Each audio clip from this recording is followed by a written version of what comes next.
Welcome to WrestleMania 36, a show that is not unique, it's not spectacular, it's not even great.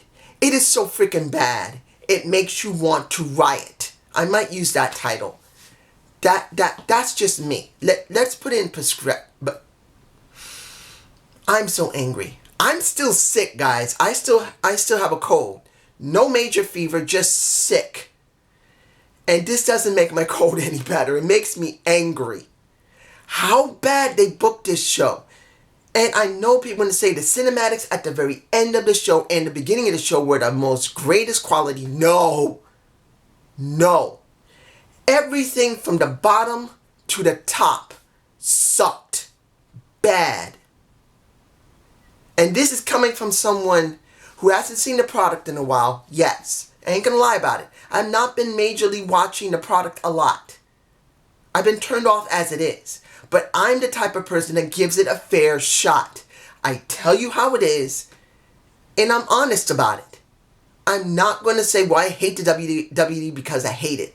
No, I'm angry at the WWE because they book the people bad, they spotlight the people bad, the production value is bad, and when you see this show, it shines in that respect. So let's open the show. There were several things here. One, America the Beautiful. They didn't have anybody to do it. So they showed scenes of everyone who ever did it, like Ray Charles, Aretha Franklin. Several people did it.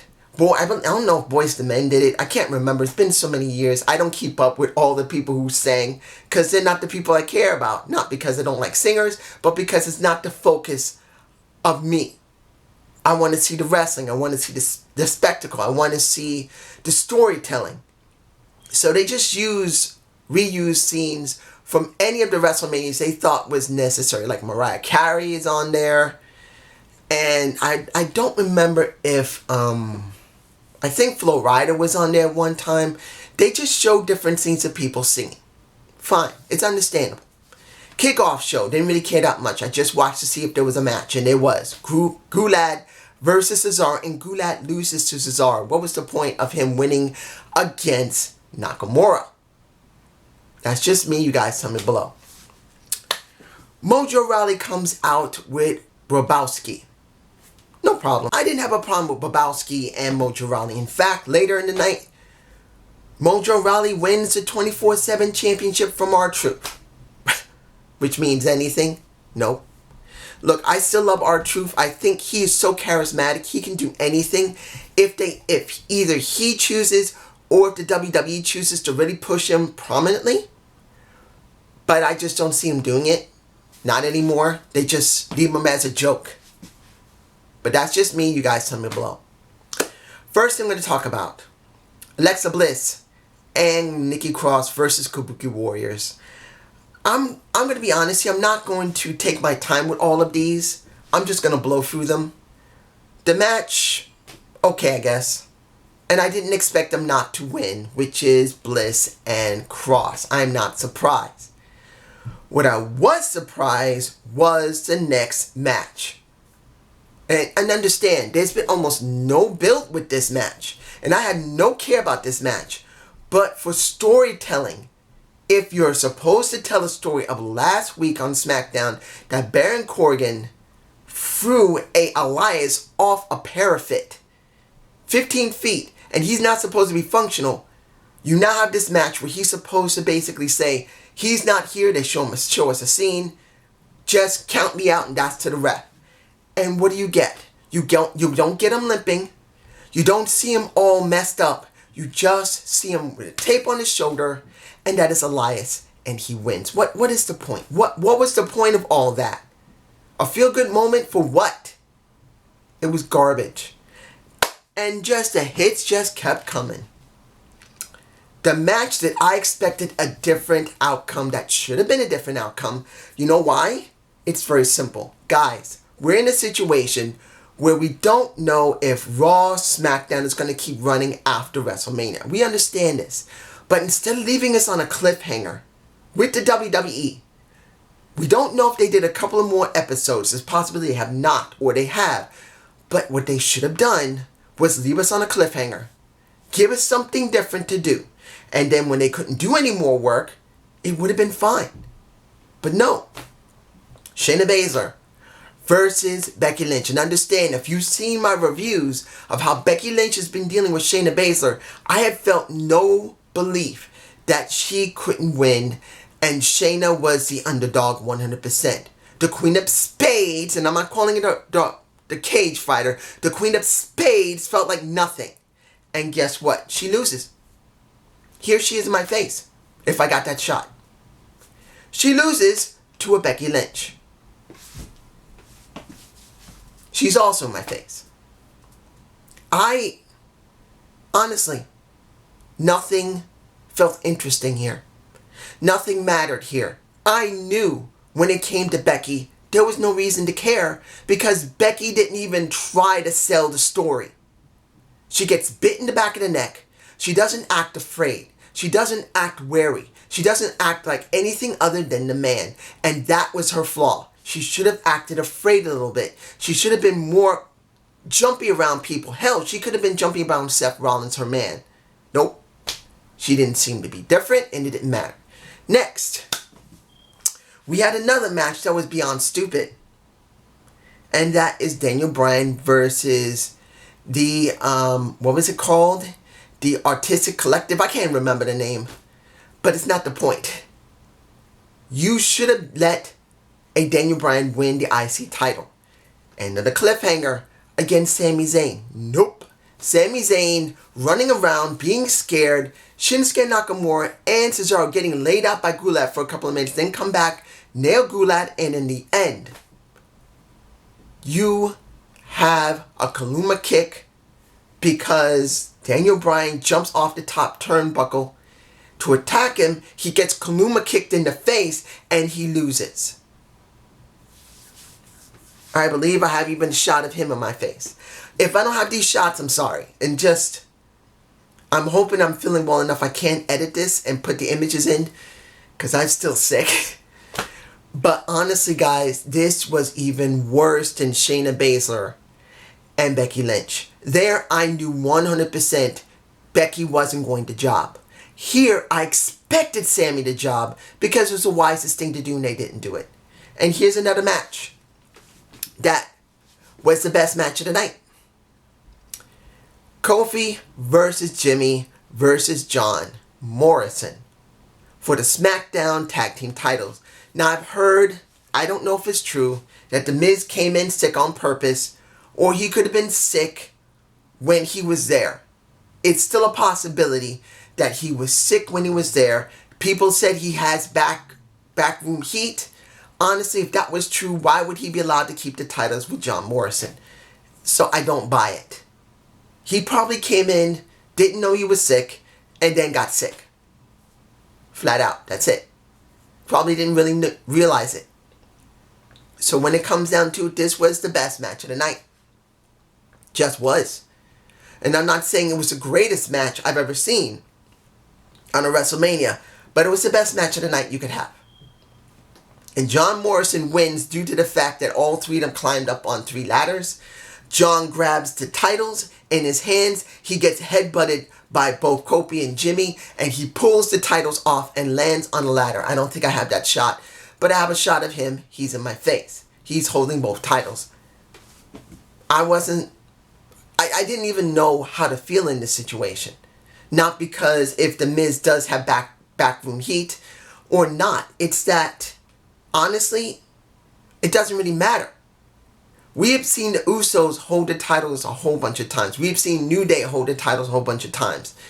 The only change up you're going to have is Miz and Morrison, which I have to say, in the kickoff show, they did a music video that was stupid, but it was a little entertaining. So at least I can say they were entertaining. And that's, I guess, the only reason why you would keep them, because we haven't seen them hold the titles for so long. And I'm not saying that's great either. Just, what other choice you had? You have the same people going after the title over and over again. What a waste. The only thing I could say about this match, it was at least a change up.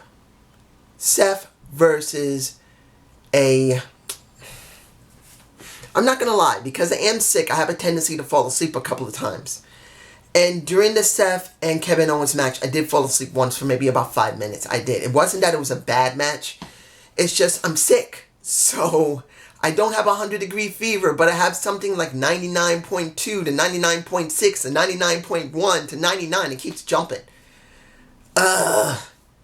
No 105, 103. I just want to be normal. But you see, the match is okay. But in the end, you get Kevin Owens get his head rung by the bell. He loses.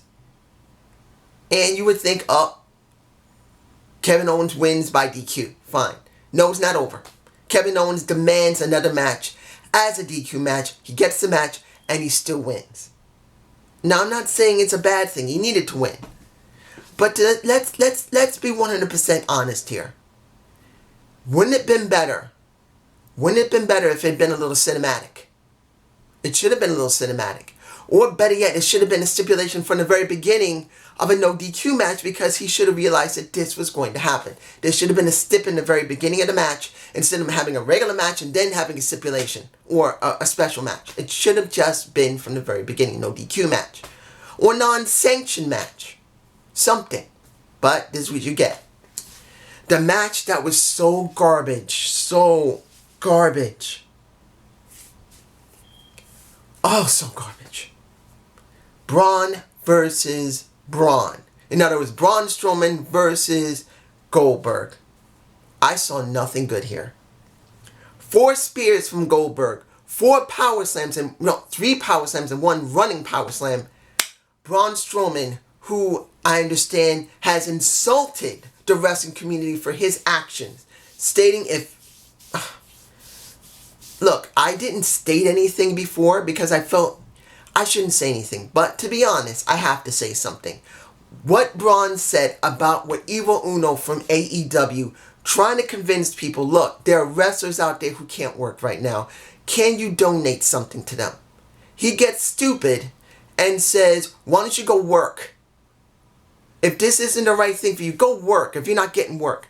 And he was stupid enough to open his mouth during a time when no one can get any work due to the fact that unless they're an emergency responder or in a very, very rare position like I live above a hardware store. Hardware stores are one of those essentials that need to be open. Unless one of those people work in a hardware store, which if it's a mom and pop, that's the only chance you got. And to be honest, in the United States, there isn't that many mom and pop stores left. How the fuck is anyone going to get work? So he's stupid as it is. But then the WWE, in their greatest intelligence, instead of letting Goldberg retain the title, or better yet, let The Fiend take it back, they let Braun Strowman take it. He's in my face. This is all I can say. It's stupid. This was the worst, second worst match of the night. It was. Let me make sure I'm not forgetting anything, because right now I'm still tired. I am cranky as hell. And I'm angry about this show. Let me make sure I'm not forgetting anything. I did the Usos. I did Kevin Owens. I did Champion. Yeah, I did everything. Look, the ending of the show with The Undertaker and AJ Styles. I know people can say that was a great, great video package or a great, great movie type of cinematics. And I'm going to say, no. I'm sorry, guys.